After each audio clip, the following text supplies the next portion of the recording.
Pinakita mo, uy, meron pa pala. Video invite ka na. Kasi ano naman, pinili mo na lang yung ano ba, important parts naman. Kahit yun na sa dahil. Sige na ako, Jenny Kim. Mahusay itong director na ito. Mas mahusay ito. Sino to? Sino to? Sino to? Ang galing nito. Sino to? May. Parang gano'n. Artista. Sino pa? Don, ano na? Sobrang congratulations. Ayaw mag-video ka. Wait lang. Ano? Wait lang, sandali lang. Mag-video ka. Tatanong kita Wait lang. Galing. Oo, ganda. galing. Ang ganda. Pero sobrang galing, no? Nakatawa to siya. Ganda.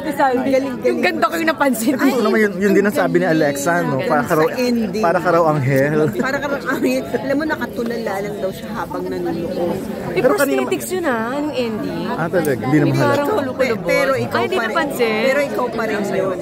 Oo naman. Ayan, kanina maingay. Anong masasabi mo sa asawa mo? Kami kasi talagang best actor na eh. Oo, parang napanood ko siya. Ngayon ko lang napanood ng buo. Sabi ko nga sa kanya, mahal, ang galing-galing mo dito. Ang dami ko napanood na pelikula niya, pero ito yung isa sa pinakamasasabi ko na pinaka-the best niyang pag-arte talaga. Sobrang consistent mula. Walang tapon. Nakaka-proud. Ang galing-galing niya. Super galing. Pero nung ginagawa niyo yun, anong nakikita mo? Hindi mo na i-imagine? Alam ko talaga na binuo talaga niya yung character. Talaga naka-focus talaga siya. Anong motivation mo dun sa mga iyakan? Oo nga. Lalo ng Marami kami with Direct May kasi ang dami naming banding together, especially with Dong. Pag kailangan ni Dong mag-breakdown, nandun ako. May mga ganun kami. Miss Marian, reaction niya lang seeing the intimate scenes. Ayun na nga, intimate. Di ba ang virgin ng mga kissing scene ko doon? Kasi nahiya ako, di ba? Ayun na nga, nakakailang kasi syempre mag-asawa kaming dalawa tapos may nanonood sa amin, di ba? So ano lang ako yun? Virgin. Pero kami naiyak. As a sweet girl lang. As a sweet girl. As you. Yes, first time mo ba napanood? Oo, first time. First time na mo. Kaya nakita ko na parang, nawala pala yung ganitong eksena, ganyan. Pero yun, hindi ka ba nag-adjust? Yung ang tagal mo walang pelikula? Nag-adjust. Hindi ka ba nangapa tapos heavy agad? Wala pag binabasa ko yung character ni Mary, sabi ko may pagkakataon na relate din talaga ako. Not necessarily na ganun yung asawa ko, but yung character niya na submissive, na isasantabi talaga yung lahat ng gusto niya for the sake of family. So, parang ikaw yun. Kaya nga. Yan sa lahat ng yan, sa pinaka-nakarelate sa buhay niyong mag-asawa. Nakarelate, iba-ibang level Hindi ko pwedeng ikumpara na same. Pero anong pinakamahirap o eksena? Pinakamahirap na eksena, yung ginawa siguro namin sa car accident. Kasi ang daming version yun May version, huwag mo nalang ilabas, pero may version kasi nun na lumabas talaga ako sa kotse, na dugo talaga ako So parang hindi nila ginawa siguro car, nasa labas na ako So may mga ganun kami na paulit-ulit na eksena. Pero baka di kayanin ng tao pag gano'n yung itsura. Pero sa galing mo na to, naisip mo ba, ito na talaga yung chance ko magka-best actor? Ay! Hindi ko alam. Basta maganda yung pelikula, maganda yung message. At yun naman yung sinasabi namin palagi dito. Gusto namin pag lumabas sila ng sinehan, meron silang lesson na matututunan. At for sure kayo, nung napanood nyo, parang may realization tayo na ano pa talagang mahalaga para sa atin. Kahit di mo sabihin ko yung specific, meron bang parte na pinaka-naiyak ka? Pinaka-parte na naiyak ako nung humihiling pa si John na pwede ba, wag na, stop na natin to. Di ba, Lods ka naman? Ayan. Pero yan, grabe yung promo nyo. Everywhere talagang binubog. Bukas, nasa Cebu kami. Grabe. Oo. Hanggang Christmas. Oo, hanggang Pasko. Sa Pasko talagang iikutin namin lahat ng sinihan para kami mismo magpasalamat sa lahat ng mga taong nanood ng Rewind. Pero ang dami niya ng black screening. Di ba? So, mapupuntahan niyo ba lahat? Lahat pupuntahan namin. Grabe. So, lahat talaga. Kaya yung mga anak namin, sinabi na namin na 24 magsi-celebrate kami. Pero yung 25 kasi every time na 25, nasa Cavite kasi ako. So this time, hindi ako makakapuntang Cavite. Kaya sila nanay, pupunta sa amin sa 24. Kasi alam nilang nakadedicate talaga yung 25 namin para sa sinihan. Napupuntahan. So manonood na din sila Zia nito? Si Zia kasi hindi ko alam kung kaya niya yung part na aksidente ako. Baka kasi magkaroon ng traumatic something sa kanya. Oo, parang hindi ko alam kung paano niya i-handle Kaya natatakot pa ako ipanood.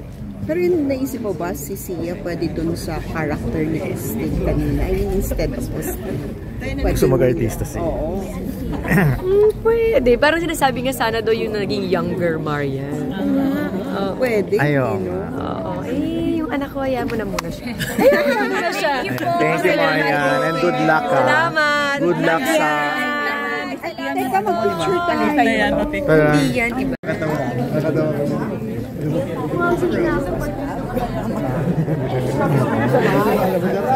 Talagang, what? Totoo? Ako pa ba? Just go super. With... Maano? Share din yung siya. Wala namang nakablock.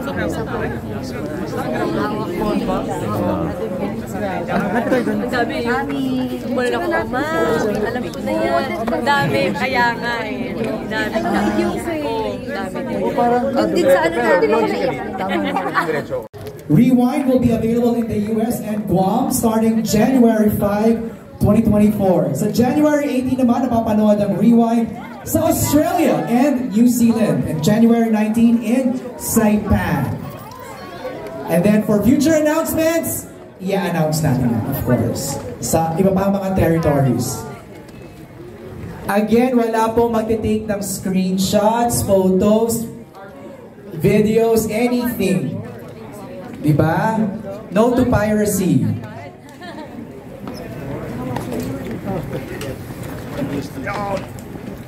Okay, ayan.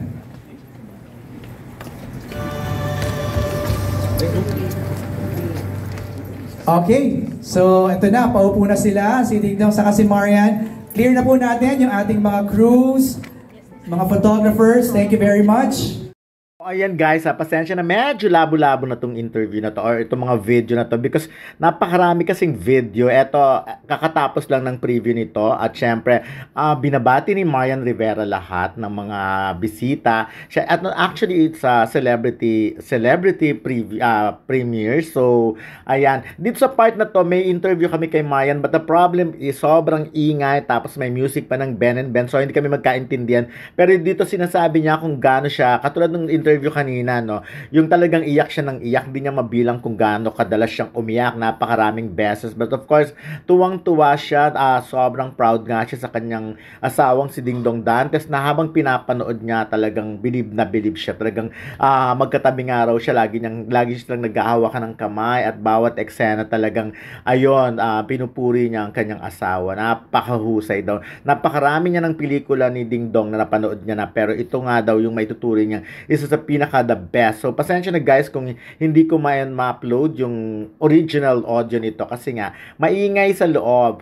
Ganun naman 'di ba after ng preview. But of course, ito yung time na isa-isa nang lumalapit kay Marian. Actually, sa pinapuntahan kasi namin siya kaya dumikit siya agad, na interview agad namin siya. Pero marami naman kaming interview sa kanya. But ito na nga isa-isa nang lumalapit sa kanya. Napakaganda ni Marian sa yan si John Lapus. Napakaganda ni Marian sa pelikula ha. Kaya maiksim buhok. Or syempre hindi ko kukwento kung anong klaseng, kung anong mga eksena doon. But anyways, alam nyo, wala kayong maipipintas. For me, wala kayong maipipintas kay Marian sa kabuuan ng pelikula when it comes to acting. Ang galing ni Marian. Then syempre, before pa naman magaling ng umarte si Marian. But this time talagang ang galing ng director niya, si Direk May Alviar, talagang nakontrol ang kanyang, kahit yung boses niya, nakontrol din at ang galing-galing. So, eto, ang daming nakakatuwa dito kasi ang daming iyakan moment. Yung mga lumalapit sa kanya, talagang kita mong parang mugtong-mugto pa ang mga mata nila habang niyayakap sila. Akala mo tuloy pag in-interpret mo, akala mo kung anong mga nangyari talaga. But anyways, eto naman sa part na to, part ito, nung kararating pa lang nila, of course, ayan yung cast ng Rewind. Syempre, hinintay nila ang Dong Yan sa, kung saan sa area na ito. Kasi after this, aakyat nga sila dun sa, may stage na na-provide or ginawa para dyan. So, ayan, nakita nyo naman kung gaano ka-chika ang mag-asawa sa cast. Talagang super close sila. So, ayun sila. Medyo nasa side ako dito pero mamaya pagdating sa stage naman, tsaka natutuwa ako dito kasi, no, pag every time makikita ako ni Marian, talagang parang tuwang-tuwa siya naman na lumalapit. And of course, ayan sa stage, makikita naman natin. Ito hindi ko na masyadong in-elaborate kasi ito yung time na pumasok na rin ako actually kasi baka magkaubusan ng, although may mga seating arrangement naman, but of course iba pa rin yung ano. So ayan, abangan nyo ang mas marami ko pang video dahil talagang sagana, siksik, liglig ang video, ang event na ito ng Rewind.